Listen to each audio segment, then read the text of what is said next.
hawatumikii Mungu kwa sababu wako nazo. Wengi wetu tunatumikia Mungu sababu tuko na pesa.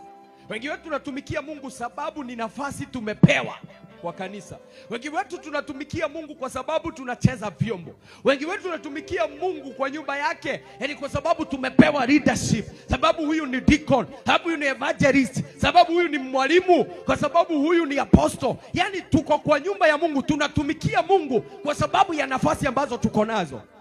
Praise be to God. Sijui kama unaelewa vile nasema. What do I mean? Ya kwamba ati hizo pesa zikiisha utaona ni kama Mungu hayuko, kwa sababu pesa zimeisha.